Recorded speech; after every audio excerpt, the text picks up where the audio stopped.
Hello everyone, this is Gaurav, ex-Mckinsey consultant and career coach to top consultants and consulting aspirants across the globe. And welcome to Unfiltered, a podcast brought to you by Being Consultant, the world's biggest platform of problem solvers. In this particular podcast, we are trying to go very up close and personal with the best consulting mind across the globe to understand their insights about consulting career, their career journey, the kind of decision that they took which shaped their career so that we can crack the consulting career code from there. Welcome Anmol, welcome to Unfiltered, a podcast series conducted by Being Consultant, the platform for consulting careers. And it is so nice and we are so privileged to have you, someone who is not just an ex-Bain consultant, but also someone who is an entrepreneur, someone who is running, kind of a big marketing leadership in an established brand. So nice to have you. So why don't we start our conversation and why don't we start by you telling us a little bit about your own journey? Absolutely. And thank you so much, Gaurav, for having me. The honor is all mine. So, my name is Anmol Agarwal. I've been born and brought up in Kolkata, which is where I did my schooling. And then post that, I did my undergrad in Calcutta as well. My undergrad was in economics, and I was fortunate enough to be accepted into IIM Ahmedabad right after graduation.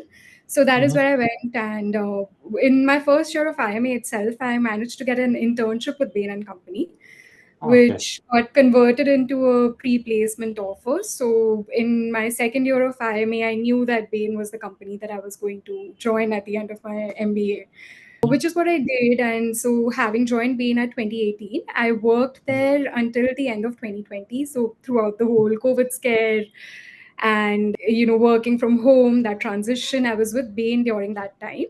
And at the end of 2020 is when I actually decided to take a step back and refocus, and because I'd always really wanted to have an entrepreneurial venture of my own, which is what I decided to do. And I launched my own D2C brand in February of 2021.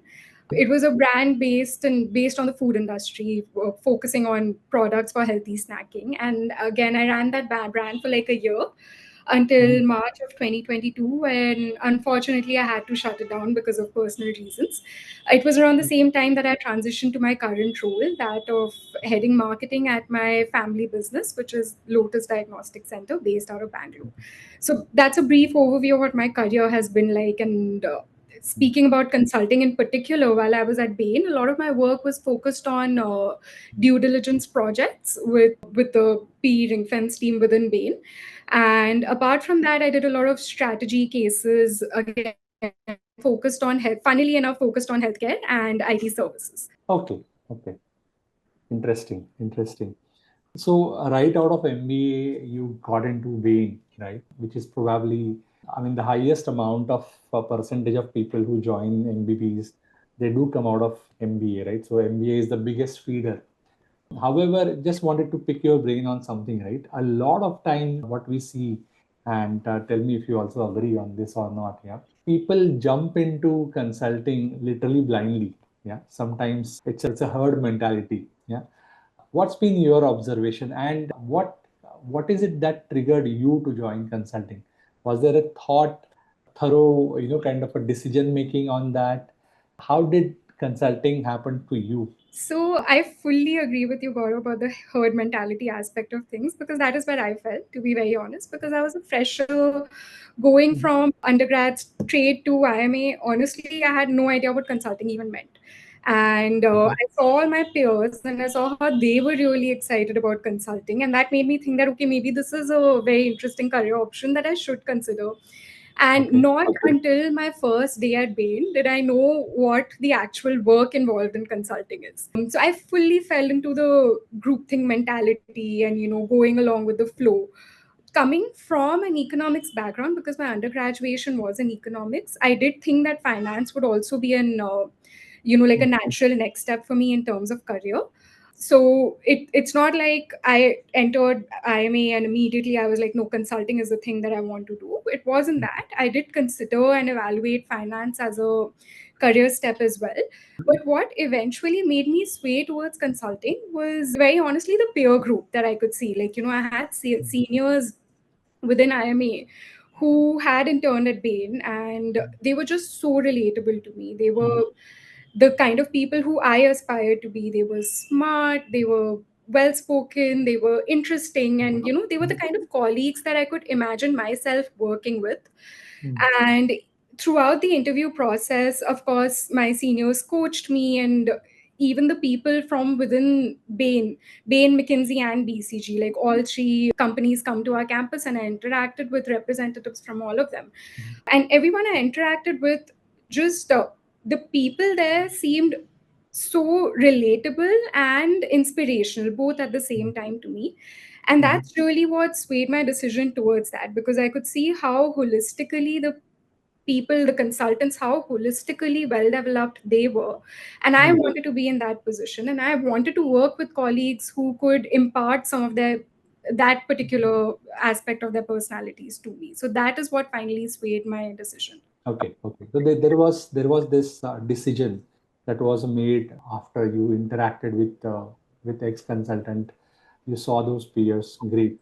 You spoke about McKinsey, BCG, Bain, all three coming to your campus, and you going with Bain, right? Any difference that you see between the three approaches, McKinsey, BCG, Bain? Is there anything specific that you want to point out? Yes, with the caveat that we're talking about 2017, 2018, and Mhm. of course it's been a while, so I don't know how the culture in these companies have changed. Mhm. But I can talk about what drove my personal decision in opting for Bain. And I'll be very frank, I didn't have a shortlist from McKinsey. I did have a shortlist from BCG and Bain. And within the two, the reason I chose Bain is because the culture appealed to me more. What particularly stood out is that Bain promised me protected weekends, which is not something that BCG did at that point of time. Ah, okay. And with the benefit of retrospect, that's something that I can say that by and large Bain stuck to. That even on occasions when I had to work on weekends because of case demands, I was given compensationary leaves for the same. Okay. And that aspect of work life balance really appealed to me. The other factor in Bain that I really liked was that they had a rule for Friday in office. And why that is important, it's not from a work from home perspective, but from a work for travel perspective. Whereas other consulting firms typically expected their consultants to be in the client city from Monday to Friday, Bain had a policy for Monday to Thursday, which meant that Right. Friday you were in your own home office, and you were actually sitting with the colleagues, like not just your team, but other employees of Bain, and working out of the same office with them, which again really appealed to me because, as I said, the peer group of Bain is what attracted to me in the first place. So building that network was really important to me. That reminded me of my consulting days as well. I think in McKinsey also we had Office Friday concept, and it is so useful, right? One is that on that Friday, a lot of cross pollination of ideas happen, right? So you have breakfast with somebody who is working on a healthcare project, and you are working on an automobile, right? And a lunch with somebody who is working on a banking project. So at the end of the day, right, when you talk to these people, your peer group, you get so many ideas. And I think in one of the podcasts, a fellow guest spoke about a kind of sense of confidence, right? When, especially in the first year, when you are really low on confidence, when you, even if on Friday, when you meet the peer group, we know that, all of us are on the same boat, right? So all of Yeah. us are getting thrashed Monday to Thursday. So yeah, Office Friday is an amazing concept. Great, great that Yes, we.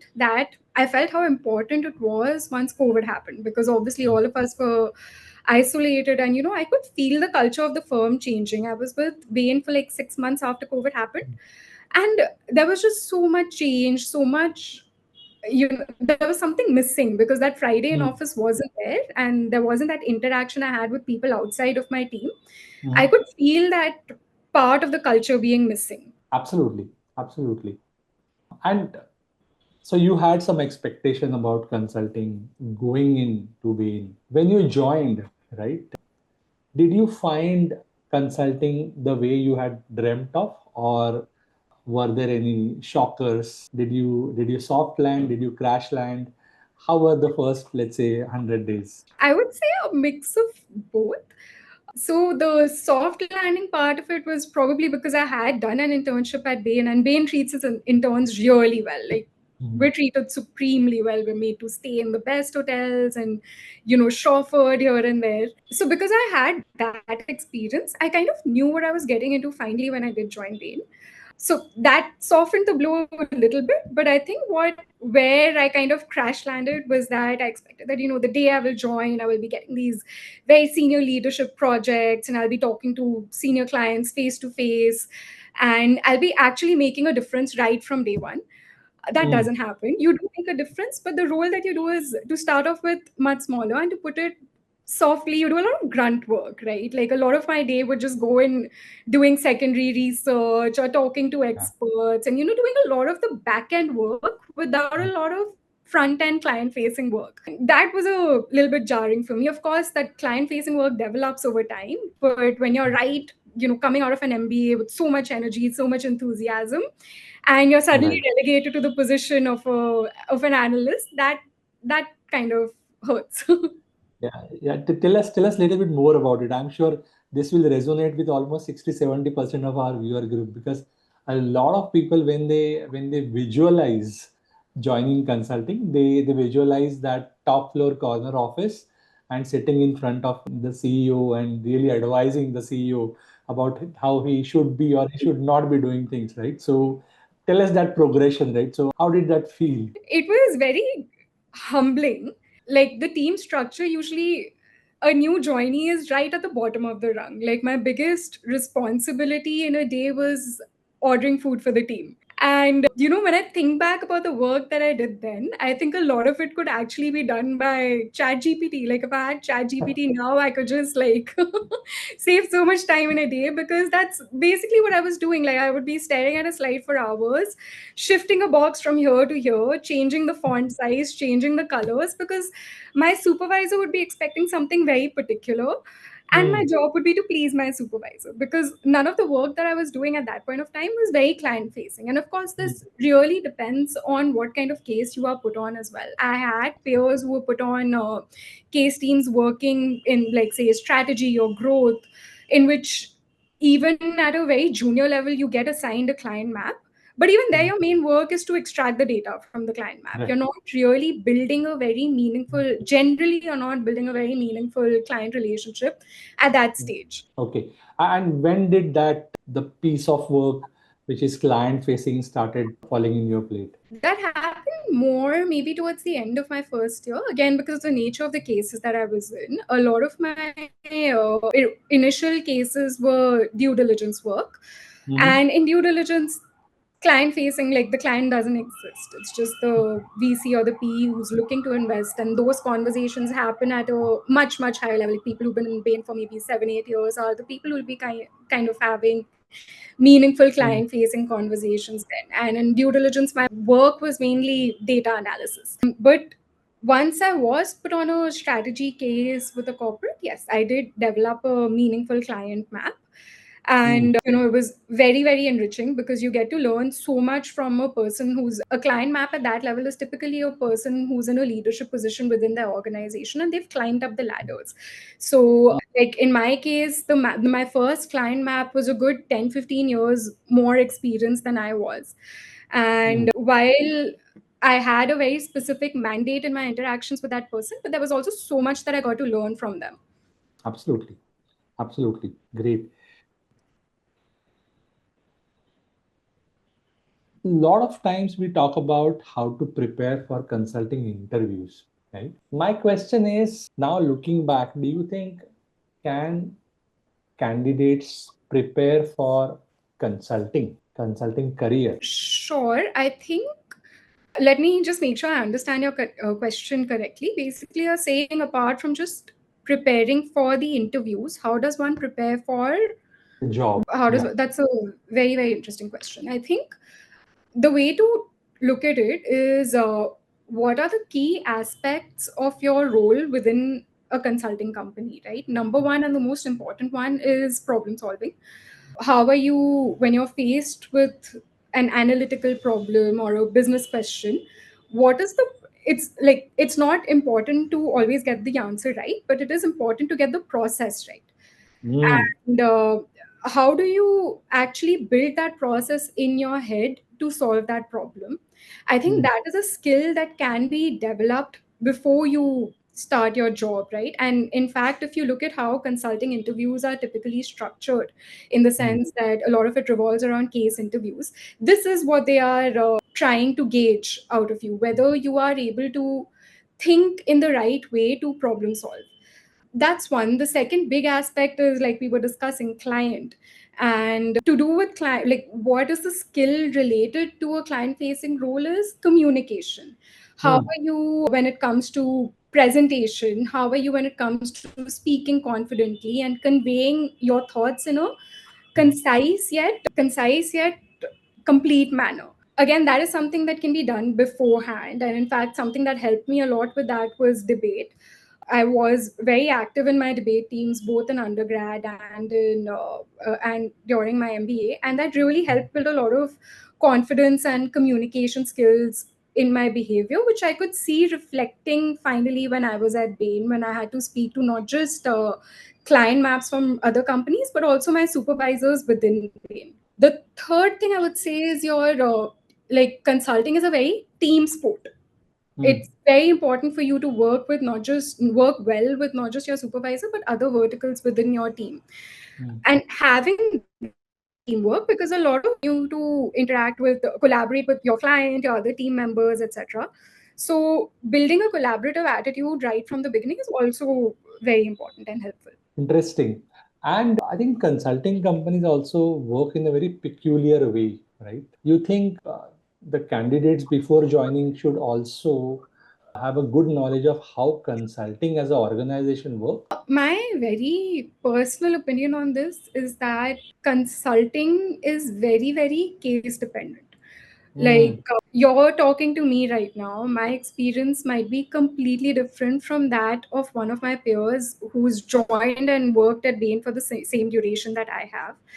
I jumped through maybe 10 different cases, whereas I Mm. have peers who were on the same case for all of 2.5 years. I Mm. think rather than knowing about the consulting industry or consulting in particular, what is important to know is that you have to be adaptable to your particular team situation. Like, you can be working with someone today and not Mm. work with them again for the next 10 years. It's Absolutely. not like a traditional corporate role where you're assigned to one mentor and you're working with them for years and years on end. It doesn't work like that. Like, I've worked with a particular supervisor for just 1 month and continued to have a very important relationship with them, whereas people who I've worked with for 6 months, 7 months have not cultivated that sort of mentor mentee relationship for Mm. me. So basically, to summarize, I think consulting as an industry is very, very contextual to an individual's case experience. Mm. And it's important to be adaptable with that context in mind. That also brings me to another very interesting perspective. Though consulting is a team sport when it comes to the work, right? From a career perspective, if you see, probably it's a very lonely career. Yeah. So in corporate, we create bonds and we work with same people, right? Each other. And in consulting, as you rightly pointed out, you might work with someone and then you might not work with them ever again, right? And you have to take charge of your career. Yeah. Yeah. What's your opinion about it? No, I fully agree. And this ties back to the Friday in office discussion that we were having. I Hmm. mean, the reason why that was something that, both of us found so meaningful is because it helps alleviate the loneliness somewhat. Hmm. And if you look at it, it's the loneliness aspect of it is compounded by the fact that you are traveling, right? From Monday to Thursday, you're on client side, and you don't know if your entire team is traveling or just you are traveling with your supervisor, supervisee. Hmm. Like, it's a very lonely life, yes. And I fully agree with that. And that is the reason why, again, COVID was such a difficult time for all of us, because it compounded, like, it isolated everyone even more. Right, right. Good, good. So 3 years in Bain, I think you enjoyed your Bain stint. Why suddenly decided to go out of Bain and start something on your own? What triggered that decision? So, a couple of reasons. I think the first thing is that consulting has a very steep learning curve. Mhm. The first year or two, you're really like getting your hands dirty, doing the actual problem solving aspect of things. And over time, you see that as you get more and more of a supervisory or a managerial position, you see that your problem solving aspect of work reduces, and team management and client management becomes a more important part of it. Of course, that's a separate learning to have, but for me personally, what I wanted out of consulting was this problem solving aspect of things, my main agenda. And that kind of tapered out after the first couple of years. That, to me, the learning in that particular aspect tapered out. Process of how to problem solve, that kind of stayed with me.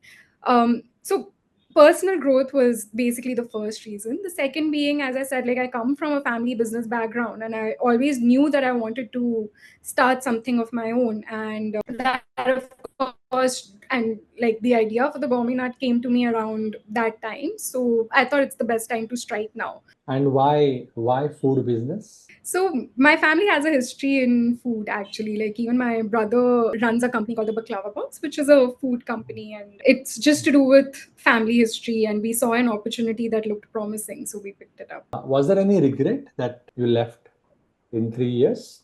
If you look back, No regret about the duration for which I was at Bain, because, as I said, I think I derived a lot of meaningful knowledge for it, and the growth for that knowledge, according to me, was diminishing the rate at which that knowledge was growing. What I do regret, however, is that my exit happened during COVID, so I was unable to really get closure on that front. Meet all my colleagues, meet all my peers, and have a final hurrah with them, so to speak. but I'm sure you are in touch with them. Yes, of course, of course. That's an amazing thing about consulting, right? So the firms are not very big, and that's why the network is quite tight, right? So I'm still in touch with almost all my project mates. In fact, those who interviewed me, my buddy, everybody I'm in touch with. So, and it's a very close knit community. We Yeah, bump into each other at conferences. We bump into each other in flights. So that's a good thing about consulting. What do you think? absolutely. Good, good. So you see, I think on your profile you talk about you also fundraise for your startups and all. I'll come to a generic question in a bit, but a lot of times people say that if you are ex-consultant, raising funds get much easier because a lot of time people on the other sides are also ex-consultants, ex-MBBs. Yeah. Did you also experience that? That's definitely true. But just to clarify, my startup did not raise funding. I helped Okay. another startup to raise funding. So my profile had nothing to do with that. Okay. But where it does help is that when I did start the Gourmet Nut, I wasn't looking for funding right off the bat, but I got a lot of direct outreaches from, peers of mine who had similar backgrounds and had gone on to work at VCs. And like right from day one, from the day that I launched my brand, there were VCs who sent out feelers to me that, hey, look, we know what you're doing. We're interested in potentially having a conversation when it is the right time for you. So Hmm. that in itself, I think, is not something that everyone can, boast about, so to speak, because getting like the toughest part with fundraising is being put on the map and being Absolutely. taken seriously as a company. So that is something that having a consulting background definitely helps with. Right. Absolutely. What else apart from that you think consulting helped you when you started on your own? It So on a personal level, it really helped me to manage stress, because the Hmm. thing about a startup is you go like from if you go from consulting to a startup, you go from having a very structured day. Like, in consulting, you start off the day by sending a list of to-dos and knowing, okay, this is what my day is going to look like. From that, you suddenly go into a startup environment where you have no idea what's going to happen within the next hour. Forget about the whole day. So that shift is really daunting. But what consulting helped me with on a very personal level was managing stress. Like, that is something that consulting will teach you right off the bat. Like, how do you firstly look at a lot of information and process it without freaking out, like basically without going crazy about, okay, this is too much to process, I can't do it. No, consulting will tell you that everything is doable. You just have to figure out how to do it. It's not a question of whether you can do it, it's a question of how to do it. And that attitude really, really, even till date, during my work at Lotus, that attitude still helps me now. Like being able to face a challenge and being able to hold your own, that is something that consulting really teaches you. Yeah, absolutely. Problem solving through ambiguity, right? So that is an amazing value add of a consulting career, no doubt about it. Great, great. And I think post that stint, you got married, and I think you shut down your startup. You joined a family, which is the, I think, proprietor of Lotus Diagnostics, right? And now you are heading their marketing. Yes. So taking a role in a company, I'm sure would have come by default. But why did you take up marketing? So the most important reason was that that was my, like, while working at my own start, like during the gourmet nut, what I realized is that marketing is one of the most important functions of any business, because unless if you can sell your product, you can have the most amazing product in the world, but unless if you can sell it, there's no point in having the most amazing product in the world. Taking that learning when I entered healthcare and given my experience working in healthcare while at Bain, marketing within healthcare is a very, very different animal compared to marketing in any other sector. Being driven as it is by number one, doctors, number two, very like healthcare is very slow on the tech upgrade, and number three, the sensitive nature of marketing in this, right? Like you're marketing to actual patients. You're not selling a product, you're selling a potentially life-saving service. So it's a very dynamic and evolving field where I thought I could make a difference. And I thought, given my experience working at a digital startup, I thought that digital marketing aspect of it is something that I aspire to apply in Lotus and kind of modernize the marketing function here. And how is it going? It's going great. I mean, of course, there's a difference between, like, all three career paths that I have followed. There's a difference between all three of them, right? Like consulting was extremely structured but high stress. Entrepreneurship was unstructured and high stress. Currently, family business is structured and moderate level of stress. I wouldn't say like it's that stressful, but at the same time, of course, the stakes are much higher because it's your own money at the end of the day. You have your own skin in the game. It's going well in the sense that I can see a lot of change that I have made through the initiatives that I have been able to pick up and enter into the healthcare business here. Of course, there are drawbacks to working in any family business. Given that it is a family business, it's not that you can just take a decision. There are multiple other stakeholders to consider. And a lot of times, decisions are evaluated not on a professional or a logical basis, but on a personal basis, which is, of course, very, very tricky to navigate in a family business. So that's been the biggest challenge, I would say, in while trying to make a difference. And what's your plan for next 3 to 5 years? What's on your plate? So scaling. Currently, we're in 2 locations in Bangalore. Our aspiration is to scale into further locations within the city, as well as look at scaling into different business lines and tying up with other corporations to do the same, like be it for annual health checkups for companies or lab to lab tie-ups. Like our main agenda for the next 3 years is to scale with an eye on profitability. Like as a family run business, I think the biggest distinction between a family run business and a funded company is that we look much more at the bottom line than anyone else would. So that's always like a very big concern. Every rupee that I spend as a marketing head needs to have a justifiable ROI. So maintaining that ROI is, of course, crucial. Yeah, unlike the VC funded businesses, other businesses in Bangalore, right? Very unlike. In fact, within my sector itself, one of the biggest challenges we faced right after COVID was that we had a lot of these funded entrants into the field.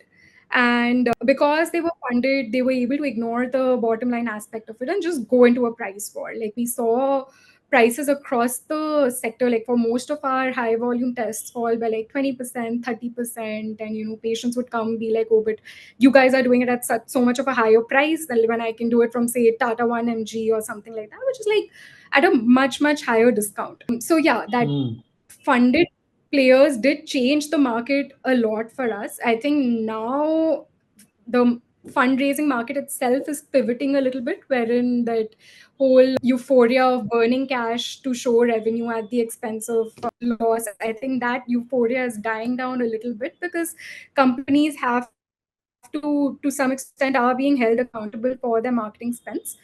And we are seeing a reversal in that trend a little bit, but hopefully it continues. That's great. And these are two separate philosophies altogether, right?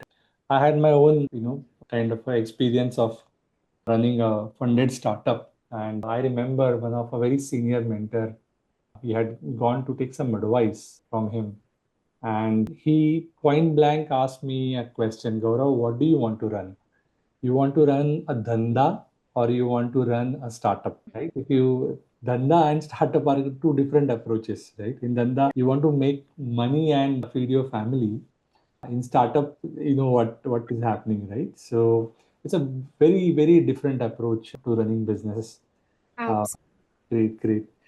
Good. I'll pivot a little bit here, Anmol.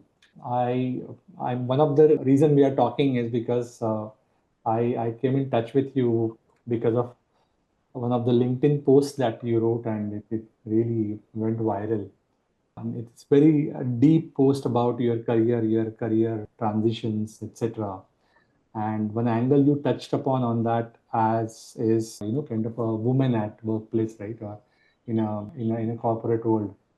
You spoke about the pauses, right? So you're running a good startup, but then you have to take a pause to get married. Now, another pause came, I think, a couple of years back when you again took a maternity leave. And I can see that after every pause, in fact, you have bounced back with in fact, a higher energy. So how do you see it? What's your philosophy? What's your strategy at looking at these pauses? I think the most important thing that I internalized is, as a high achieving woman, sometimes you end up being your own enemy and you end up setting such a high bar for yourself on what you can achieve that you are setting yourself up for failure. I think what really helped me bounce back is being easy on myself, recognizing my strengths, Hmm. and at the same time understanding my own shortcomings, what I can do and what I cannot do, and accepting myself for that. And knowing Hmm. that my career progression can look very different from a peer's career progression who is Hmm. at maybe the same age, or who's been through the Hmm. same educational rigmarole that I have. But I don't need to compare myself to her, because my journey is very different from hers, and my journey is enriched in very different ways from hers. Hmm. So internalizing that was really important, because I have always been someone who's been like, top of the class, top of, getting whatever whatever I've worked for, like if it has been a particular consulting role, I have been able to do that. Like, and having faced a lot of success early in life, it becomes very easy to look at these pauses as being failures. It's really important to understand that that's not what it is. It's success, but it has a different face. It might be success in your personal life, it might be a very, very, mental health focused success. But that is success as well. And what is success for me might not be success for you. And that's perfectly okay. I don't have to prove myself to you at the end of the day. I just have to be true to myself. Hmm. That's been the realization right from the start, or this is something that happened like in recent times? It's absolutely not been right from the start. It's been a very difficult journey. And, there's so much uncertainty. Like when I did start my startup, for the first, I had a dhanda mentality. I wanted to make money. I didn't want to go for funding right away. And as a startup founder, you would know you don't make money right off the bat. And it takes a while to Absolutely. take anything that you can put in your pocket. And I went from having a stable, steady, good income to having no income whatsoever. And that really hit me, because I felt like a failure. In my head, I felt like a failure. And then even after that, having to shut that business down and then join the family business again, that made me feel like, maybe I'm not living up to my potential. Maybe the work that, my degrees are not really, I'm not using my degrees fully. I have peers who are doing so much better. And then came motherhood, which is another ball altogether, because suddenly you go from being physically and mentally fine to being not physically or mentally fine. You go from having like sleep deprived nights to being really Ah, unsure of yourself. imagine. Like your entire day, you're not sure if you're doing right by your child, you're not sure if you're doing right by yourself, and work just takes a backseat. And that played such an, like, it had such an impact on my mental health, because like postpartum, the first 3-4 months working was out of the question, but at the same time I felt like, I have done so much in my life. Am I just letting that go to waste? Am I like, is this really my future? Am I not going to be able to work to my fullest potential going forward? And Mm, I was really hard on myself. Like I felt like mm, I am letting myself down by not pushing myself more. And mind you, this is coming on the back of like maybe 4 hours of sleep, out of which maybe 2 hours have been at a stretch. The rest of it has completely been disjointed. It's coming at the back of caring for a newborn. And despite that, I would tell myself that no, Anmol, you're not doing enough. You need to be mm, working. How can you completely ignore work like this? And it all came to a peak, I think, about 6 months postpartum, when I just decided I couldn't handle it. Like my mental health was taking a huge toll, and it was all internal. Like nobody from my mm, family was telling me that, oh, you're wasting your life. Why are you just taking care of the baby all day? Or, you're not working, you're not doing this, that. It was all internal. And I just couldn't do it anymore. I just couldn't be that horrible to myself anymore. And I decided that no, whatever it is, I am all I've got. I need to be true to myself and I need to be happy. It's mm. okay if I take a longer time to bounce back and get to work. But what's more important is that I am happy at the end of the day. So when I go to bed at night, I should not be berating myself on what I should have done, but I should be thankful for the things that I have achieved. And I have to take it one step at a time. And Mm. that's how I really built my confidence back up to, start coming back to work and appreciating myself more and appreciating my efforts at work more. And I mean, it's still a journey. I still have days when I doubt myself and I doubt the kind of work that I'm doing, but it's better. I'm accepting myself much more now. Absolutely.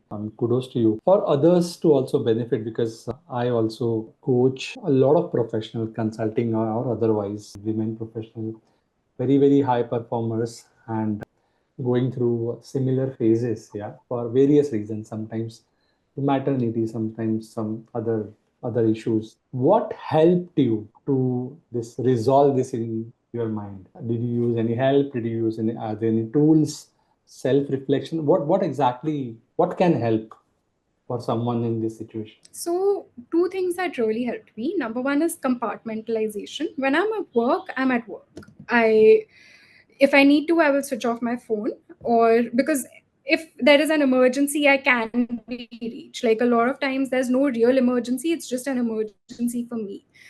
So Right. compartmentalizing became really, really important. If I'm at home with my baby, I'm at home with my baby. I'm 100% his. But if I'm at work, I'm 100% at work. I need to put that 100% of myself into work at that point of time. That's the first and most important tool that I've used. The second is keeping mom guilt at bay. And of course, this is only applicable to women who've gone through a maternity leave. The baby is going to be fine. The baby is not going to think of you as a bad mother if you're working or pursuing your career. And that's really important to keep telling yourself that it's Mm. just mom guilt and you're doing the best that you can, and your child is going to understand and respect you for it. Yeah, I'm sure you're doing amazing. Going back to consulting now, shed some light on your preparation. So I know you came from the most premier institute in India, which means consulting companies were coming on the campus. Yeah, you didn't have to probably network outside to line up interviews. However, the selection process is as grueling as it is everywhere, right? The preparation needed is, as tough. How did you prepare? So we would actually at IMA we were very fortunate. I was very fortunate to be surrounded by extremely high achieving individuals. Mhm. And how we would prepare in the lead up to the consulting interviews was we'd actually form groups Mm. of peers, like 6, 7 of us, who would meet at the end of every day. and do case discussions together, because a lot of times it's not possible to actually speak to an ex-consultant, and even if you do, their time is going to be limited.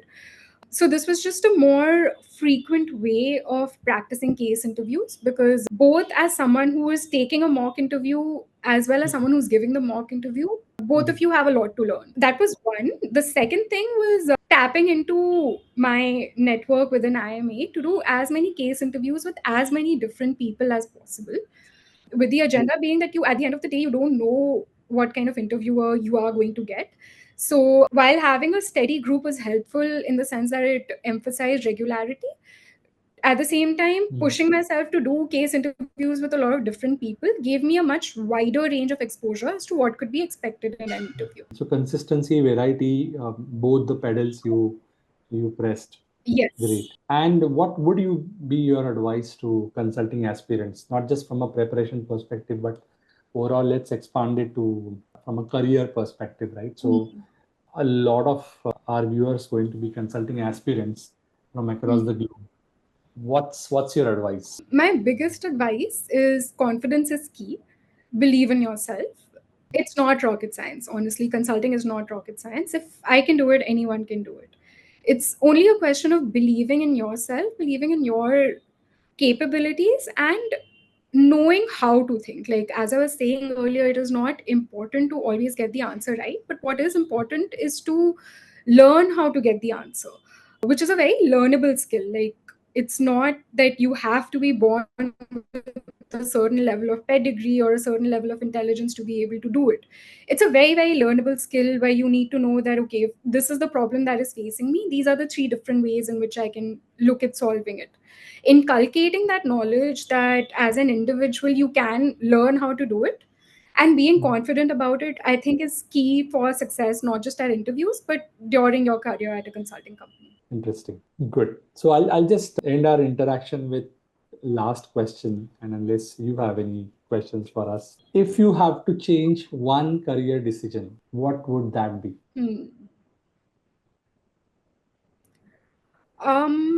Honestly, this has nothing to do with consulting, but because I would not cut it short. I'm very happy with my tenure at Bain. My career decision that I would change would be to maybe not let go of the government art after just a year. Instead, I could have, maybe paused it for a bit while I figured out my bearings and figured out how to restart it. So I think that's a regret that will remain with me for a while. Okay.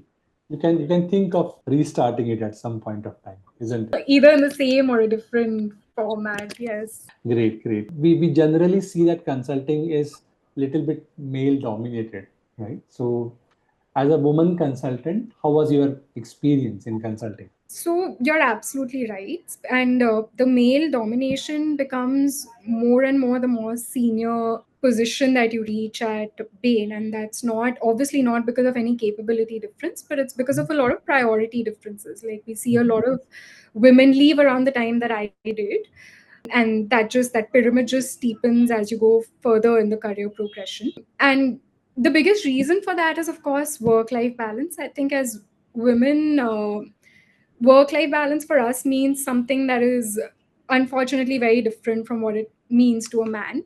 Some part of it is biological. I mean, obviously, there are certain restrictions to childbearing age, etc. So some part of it is biological, some part of it is societal, but yes, that drop off is there. And even at a very initial level of working at Bain, I could see a difference in being a woman versus my male colleagues. And this was more, of course, this wasn't present when we talk about industries like PEVC, but this was more present when you talk about really traditional corporate businesses. Like, I've had one of the first cases that I was on. It was so difficult to be taken seriously because I would be in a conference room with like 15 other men. And it was just very difficult, looking like a young woman, to be taken seriously at all. In fact, my supervisor in that case was also a woman, and I remember having this discussion with her. And she told me a few of the tools that she uses to be taken seriously. Like, for example, she would always dress very, very soberly. In dark colors and in Indian wear, and she would make sure her glasses are on to make her look older, to make her look credible. And at the same time, if she felt a situation, like for example, she had a supervisee, and a lot of times a client would ask her male supervisee instead of asking her directly, Okay. assuming that like just because they come from that sort of a background where most of the people they are working with are males, so they immediately associate to the male supervisees. So my supervisor at that point told me that what she had to do was coach her supervisee to redirect the questions to her. So there's a lot of norm breaking that needs to happen, not just within your, like, the discrimination or anything is not within the consulting company itself, but it can happen when you're in a client facing situation. Like, I've had a situation where my client has called me at 1 a.m. in the morning multiple times over the course of a month or two, and it has made me very uncomfortable.